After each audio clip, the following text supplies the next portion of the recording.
Hello everyone, welcome to our today's video. So today we will be talking about sequencing activities, which is the third step in our schedule planning discussion that we have been having. What does it mean to sequence activities?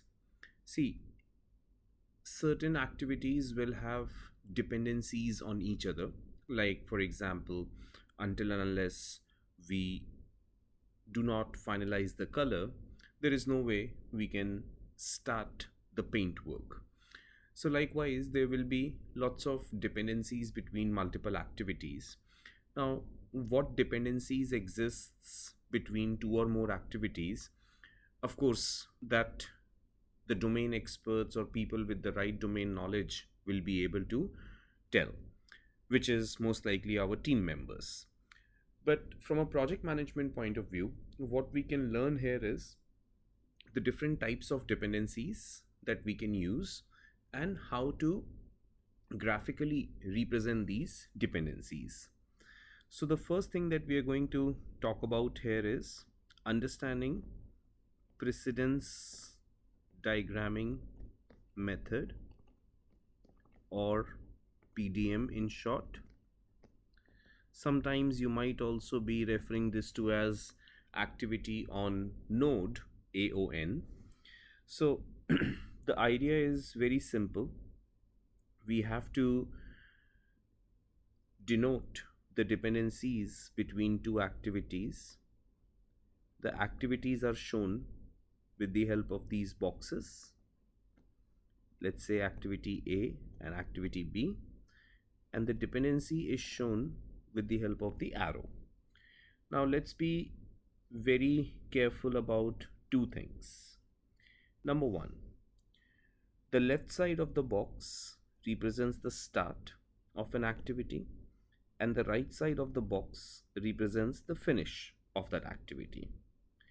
And at the same time, the arrow which we have, the tail of the arrow always comes out of the predecessor activity, and the head of the arrow always points to the successor activity. Now, with these two universal rules, we can decode any such diagram which represents the dependency. So, in this case, for example, what we have is the arrow is coming out of the finish side of predecessor and is going to the start side of the successor. This means that we are looking at a finish to start dependency, which is the most commonly used type of dependency, and it simply translates to that until and unless A doesn't finish, B cannot start. Now, with this same logic, let's try to decode one more diagram, but this time the arrow is slightly positioned differently. So now we have two activities A and B, and based on the two universal things that we just talked about, the left side is the start, the left side is the start, and the activity which the arrow comes out, that's your predecessor, and the one it points to is the successor. So in this case, we are saying that until and unless A doesn't start, B cannot start. A lot of times people confuse this, or not confuse, but people may say that both the activities will start simultaneously or they will run parallelly, which is true. However, remember that there is a dependency, and the right way to call out that dependency will be that until and unless A doesn't start, B cannot start. So say for example, until and unless we don't start pouring the concrete, we cannot start with the scaffolding.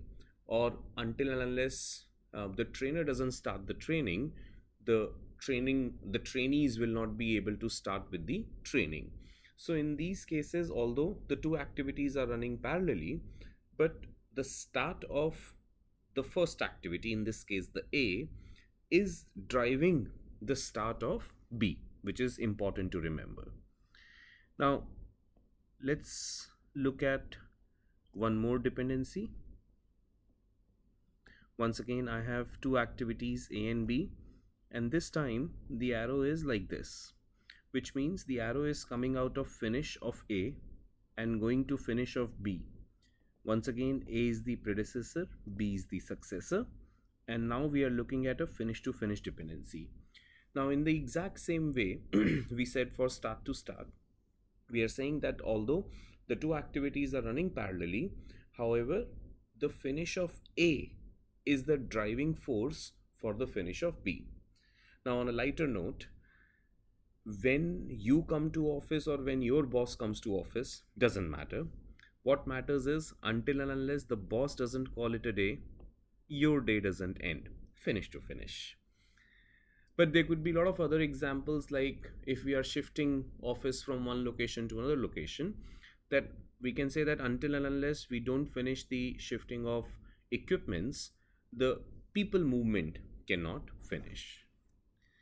And the last dependency that we have to look at is this. Now, this is where a lot of people get confused. We'll see the reason of confusion in a minute.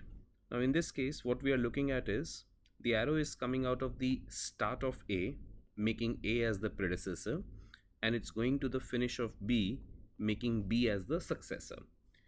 Now, the reason why people get confused with this dependency is generally, or I would say, as per English language, predecessor is supposed to be the one who comes before, and successor is the one who comes after. However, looking at the logical dependencies which we are discussing, this definition doesn't really hold true. Instead, remember that predecessor is the driving force and successor is being driven. Now, in this example, the last dependency, which is start to finish, what we are saying is that B is already going on. However, the finish of B is controlled by the start of A. Say, for example, we are saying that there is an exam which is supposed to start at a given point of time, and before the exam, we are doing the preparation or studies. Now, the preparations are already going on, but till what point you can keep preparing, or what marks the end of your preparation? The start of the exam. That as soon as the exam starts, the preparations finish.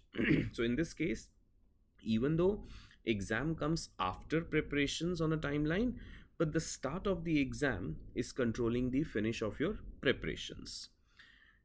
A more project management example in this case could be, let's say we have um, an event which is like, for example, inauguration of a new office, and before this event there is some sort of cleaning going on in the premises. Now, cleaning can go on forever for that matter. However, as soon as the event starts, that will mark the end of your cleaning activities. So, all in all, we have four types of dependencies: finish to start, start to start, finish to finish, start to finish. Logically, all of them are um, well sorted, as in they make sense. However, yes, finish to start is the most commonly used type of dependency, and on the contrary, or on the opposite side, we have start to finish, which is the least commonly used type of dependency. Now, with these dependencies, we also have to understand that there is something referred to as lag and lead. So, classic finish to start dependency, A to B, A finishes, B starts. But on the arrow, let's say there is additional information given, that 5 days of lag. Many a times I have seen that people say that lag is a delay. Maybe in IT it is true, but in project management, not true. Lag is not a delay, because delay for me sounds like there is a performance issue, we are running late. However, that's not the case. Lag technically is a waiting period. We are saying that once A finishes, we need to wait for 5 days before we can start B. So, say for example, we have poured the concrete, which is activity A. Now, after pouring the concrete, we have to start further construction activities, which is B. However, we cannot do that because the concrete needs some time to solidify, settle, and gain its strength. And that's just a waiting period in between. So, that time period can be shown as lag. The other term that we commonly use in these dependencies is lead. Once again, finish to start. However, it says that there is a 5 day of lead. Lead means that you can accelerate the activity B and start it 5 days before the end of A. Now, some of you may say that how is this a finish to start anymore? Because we are starting B 5 days before the finish of A. Valid confusion, but think of it in this way that A can be broken down into A1 and A2. Similarly, B can be broken down into B1 and B2. So technically what we are saying is once A1 finishes, B1 can start. Once A2 finishes, B2 can start. However, we don't want to create so many activities, like we don't want to have A1, A2, A3, A4, A5, like 5 activities, and then B1, B2, B3, B4, B5, another 5 activities. That would just complicate things a lot. So instead of breaking down these activities into such small things, what we are recommending is that keep these activities as A and B only, and you can manage this complexity that some part of B can start as soon as some part of A is completed by introducing lead between A and B. That gives the same result. So, all in all, like I said, 4 dependencies plus 2 additional concepts of lead and lag that will help us to create the sequence of our activities. Now, with this done, what we can summarize is that once we have defined all these dependencies, once we have understood that how multiple activities are connected to each other, dependent on each other, the final outcome, what will that be? The final outcome of this will be a network diagram which will basically be showing us the entire list of activities with their dependencies. I'll just make a small simple diagram for easier understanding. So here I'm saying A is a predecessor for B, C and D. So basically once A finishes, B can start, C can start and D can start. Then once B finishes, E can start. Once E finishes, C finishes and D finishes, then F can start. So F has 3 predecessors, E, C and D, and only when E, C and D have completed, then F can start. Now of course this is a very simple example to illustrate what does a network diagram look like.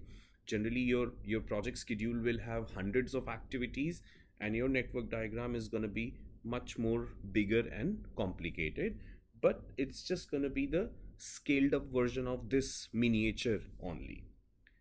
I hope this was clear. Once again, if you have any doubts, any questions, anything that was not understood well, do not hesitate from putting that in the comment section. I'll be happy to answer them as and when I can. That's all for today's video. Take care and we'll see you for the next one. Bye.